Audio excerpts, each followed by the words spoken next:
Hey everybody, welcome to the unboxing of Battle Box number 3. Forgive my cold, but I'm going to try and get through this.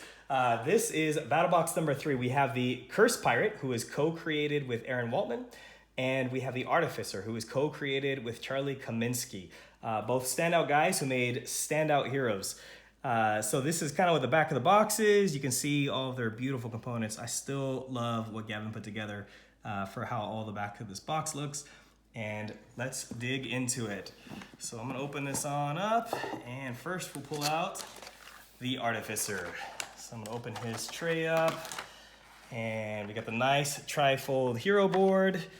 And so we'll zoom in and show kind of all these abilities. So he's very unique. This scrap collector ability, says during your upkeep phase, gain synth. And actually on his leaflet, here's what his leaflet looks like. And on the back of it, he has something unique here. He has this hero setup instructions. And these instructions say, begin the game with 3 synth. If you have more than one opponent, begin with 4 synth instead. And then he spends this synth to do a bunch of different things. You can spend 2 tokens to build a basic bot, placing it on the Artificer, or 3 tokens to upgrade a basic bot to advanced. So what the heck is that talking about? Well, he has these really cool bots that he builds.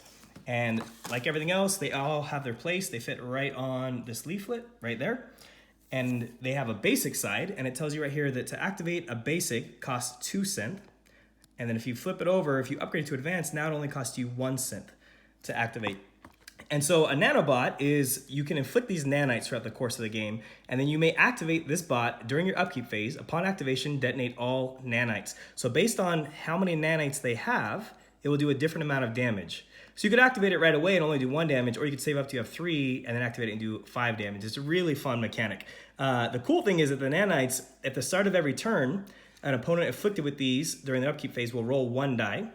And if they get a 6, they get to remove it. So it's a little bit of risk versus reward. You can push your luck, or you can blow them up earlier. The shock bot, if your offensive roll phase results in an attack, you may activate this bot. Upon activation, increase that damage by 3. This bot may never be activated twice in 1 turn. So he can just increase old man's damage by activation. It's really cool. And the heal bot is super unique. You may activate this bot up to 2 times after being attacked with at least 6 damage. Upon activation, roll 1 die. And then, so you have to have at least 6 damage, and then it doesn't matter if it's defendable or not. If I roll a wrench, I get a heal 1. On either a gear or a bolt, I get a heal 2. So even on undefendable attacks, he can still make that happen. It's a very, very cool mechanic. And then every turn, he gets to gain more synth. And he has a number of different abilities that cause him to collect this synth. In fact, he even has some abilities. This doesn't do any damage at all. Schematics. He gets to draw 2 cards, heal 2, and gain 4 synth. So as he's building up these bots, which are a new token called Companions right here, and those are not status effects. They can never be removed or transferred or stolen or anything else, and they're permanent. They just stay there. So you have to be really careful letting the Artificer get out of hand with those bots.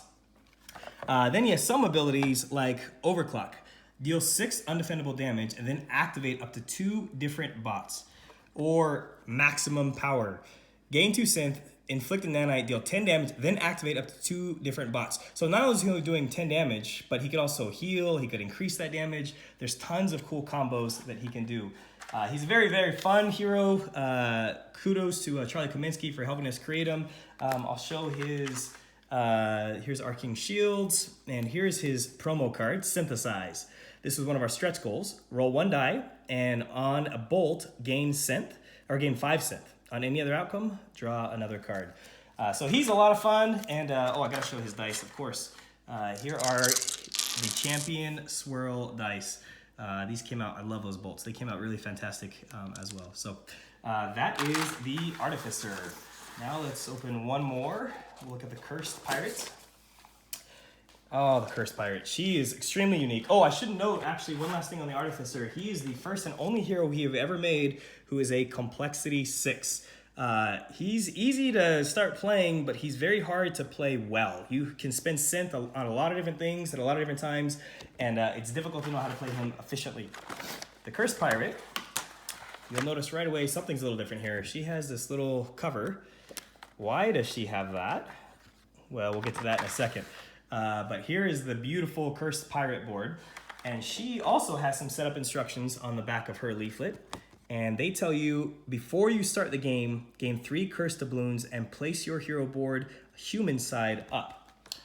Well, you probably know where we're going with this. But she starts with 3 of these beautiful cursed doubloon tokens. And at the end of each turn, you have to remove 1. At the end of any turn in which you have to remove 1 and there's none left to remove, then you flip your entire board and you become cursed. And while you're cursed, all of your abilities do a heck of a lot more damage. Arguably, I think the strongest hero we have ever made. However, she has this nasty curse right here. During your upkeep phase, receive 4 damage. This damage cannot be reduced or prevented in any way. So she's going to die because of this curse, because of the curse, one way or another. So she's gonna put you down before the curse puts her down. Her dice are absolutely gorgeous. I love her dice. The skulls really pop.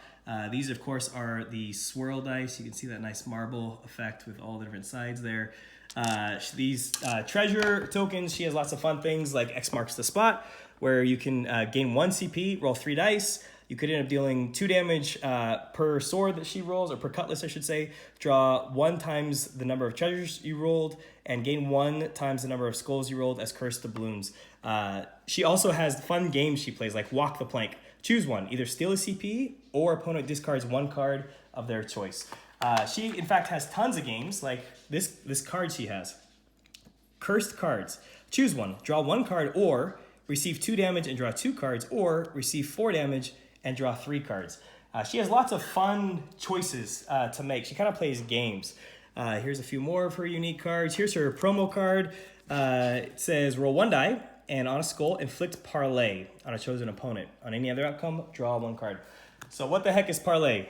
Well, Parlay is a player afflicted with Parlay may not deal any damage as a result of their offensive roll phase. At the conclusion of the roll phase, remove this token. It's a devastating token. That means you cannot attack your opponent. Powder Keg is a lot of fun. It gets tossed around. You roll a die during your upkeep phase, and if it's a 1 or 2, it blows up on you. You get 3 damage. On a 6, you get to pass the keg to anybody else that you want. So it's a lot of fun watching these pass around the table. And if you already have a powder keg and you get inflicted with another one, the first one automatically blows up, and then you get another one. Her last token, Wither, will reduce all outgoing damage by 1. She's a very, very fun hero.